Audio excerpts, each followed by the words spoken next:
Subscribe பட்டனை அமுக்குங்க, bell பட்டனை அமுக்குங்க. வாழ்க வளமுடன். இப்படிக்கு பாட்டி வைத்தியம். பாட்டி பேசுகிறேன். இப்போ கேள்வி பதிலை சொல்கிறேன், கேட்டுக்கங்க. ஆபனா சாடியோங்கிறவங்க கேட்டிருக்காங்க. சுகர் பேஷண்ட்டுகளுக்கு கால் எரிச்சலுக்கு என்ன பண்ணுறதுன்னு கேட்குறாங்க. சுகர் பேஷண்ட்டுகளுக்கு கால் எரிச்சல் இருக்கும்.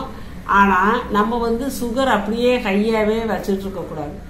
நான் சக்கரை நோயை கண்டு அஞ்ச வேண்டாம்னு சொல்லி யூடியூப்பில் போட்டுக்கப்பா. அந்த யூடியூப்பில் அதை படித்து பார்த்து அதை ஃபாலோ பண்ணிங்கன்னா உங்களுக்கு சுகர் தன்னால் குறையும். இயற்கை உணவு ஒரு நேரம் சாப்பிடுங்க. சமைச்ச உணவை பார்த்து அந்த கார்போஹைட்ரேட் உள்ளதை குறைச்சிக்கோங்க. அந்த இதை நீங்கள் அதை பார்த்தீங்கன்னா உங்களுக்கு புரியும். சுகரை குறைச்சிங்கனாலே உங்களுக்கு கால் எரிச்சல் குறையும். எப்படின்னா பூரா நரம்பு மண்டலத்தை பாதிக்குதுப்பா. சுகர் நிறையா இருக்கிறதுனால அந்த கால் இந்த ரத்த ஓட்டத்தில் சத்தெல்லாம் அதுக்கு போய் சேராமல் விட்டுருது. அதனால கால் எரிச்சல், பல பிரச்சனை, நரம்பு பிரச்சனை எல்லாம் வருது. அதனால நீங்கள் சுகரை குறைக்கிறதுக்கு வழி பாருங்க. காலை டெய்லி ஒரு டப் எடுத்துக்கோங்க. டப் எடுத்து அதில் கொஞ்சம் கல்லுப்பை போடுங்க.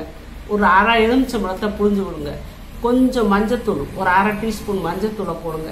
கலக்கி வெதுவெதுப்பான தண்ணி, கையில் சூடு தாங்கிக்கிறோம், காலில் அவ்வளோ சூடு தாங்காது. சுகர் பேஷண்ட்டுக்கு ரொம்ப காலை விட்டு அது பொத்து போகிற அளவுக்கு வைக்காதீங்க. லேசாக வெதுவெதுப்பாக கால் நம்ம வைக்க முடியும் அந்த அளவில் காலை வச்சுக்கிட்டு அரை மணி நேரம் பேசாமல் உட்காந்துருங்க. காலை அதுக்குள்ளே பாதமெல்லாம் நனைகிறாப்புல முக்கிய அந்த டப்புக்குள்ளே வச்சு அரை மணி நேரம் டிவி முன்னாடி கூட வச்சு உட்காந்துக்குங்க.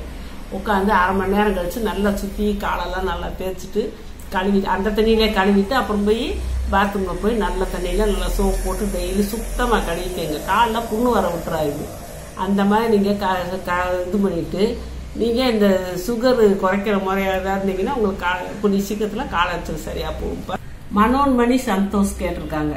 சிவப்பரிசி கொழுக்கட்டையில் நீங்கள் எதுக்கு பச்சை கற்பூரம் போட்டீங்கன்னு கேட்டாங்க.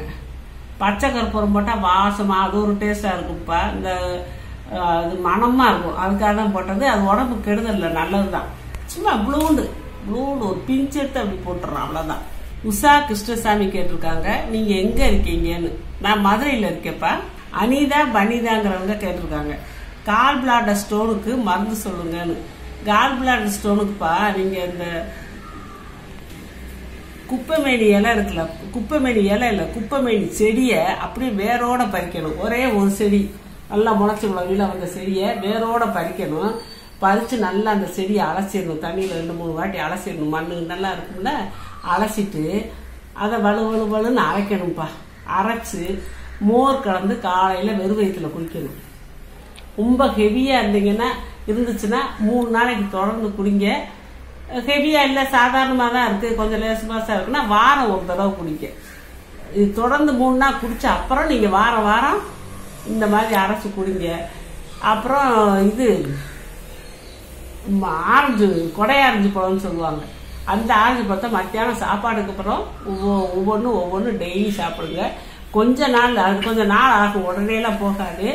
கொஞ்ச நாள்ல அது சரியாயிடும். இந்த ஆரோக்கிய காப்பிக்குப்பா டிஸ்கிரிப்ஷன்ல போட சொல்றாங்க, அளவு போட்டுடுறோம்ப்பா. அருண்குமார் கேட்டிருக்காருப்பா. டயாலிசிஸ் பண்றவங்க எலுமிச்சந்தோல் கஷாயம் சாப்பிடலாமான்னு.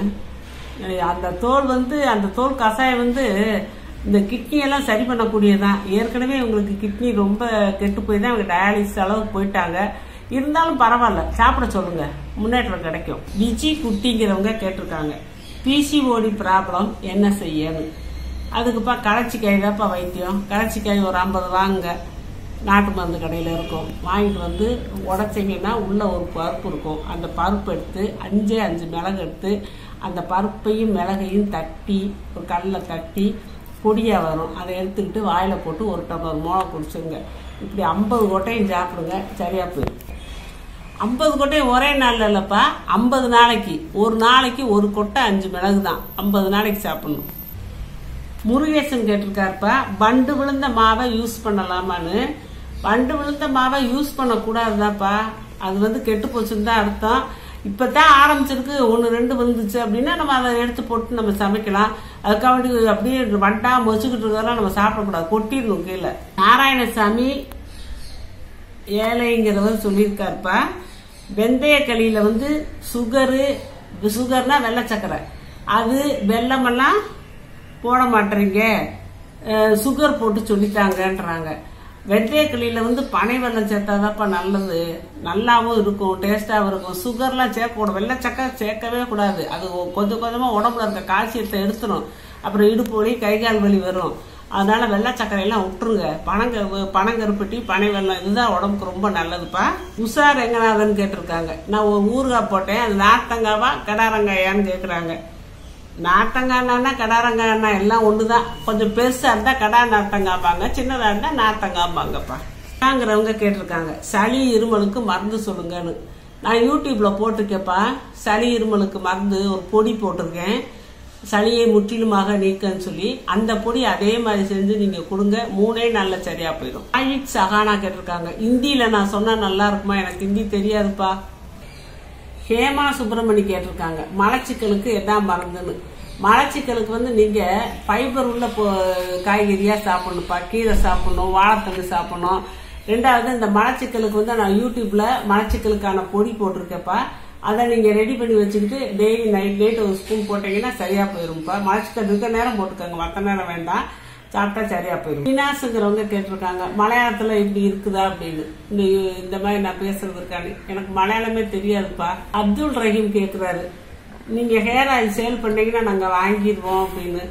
எனக்கு இப்போதைக்கு அது முடியாதுப்பா, கொஞ்சம் யோசிப்போம், பின்னாடி செய்வோம். ஜெகதீஷ்ங்கிறவர் கேட்டிருக்காருப்பா.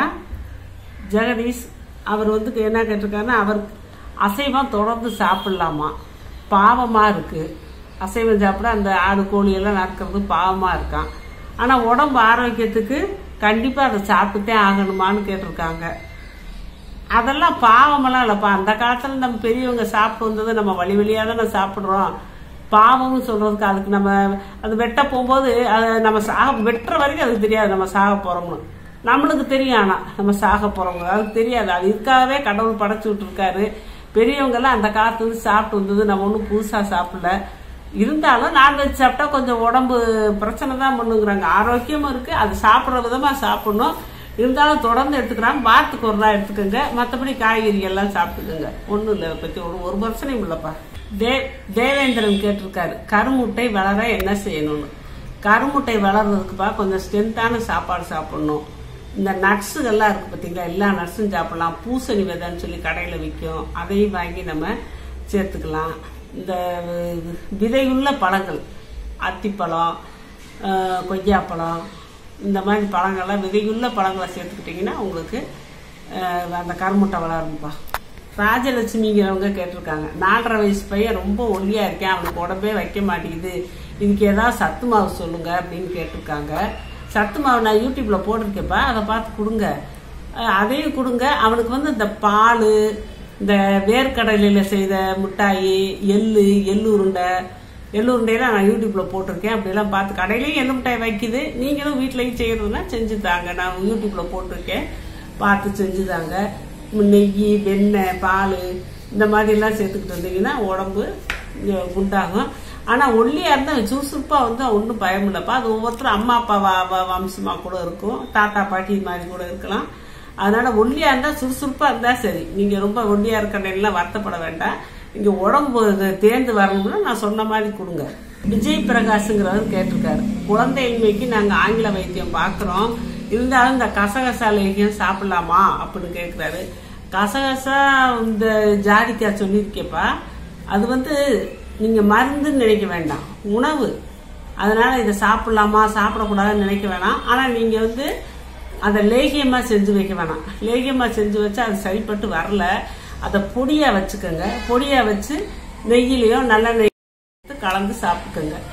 அந்த அந்த அந்த கரு உருவாகிறதுக்கான ஸ்ட்ரென்த் இதுல இருக்கு.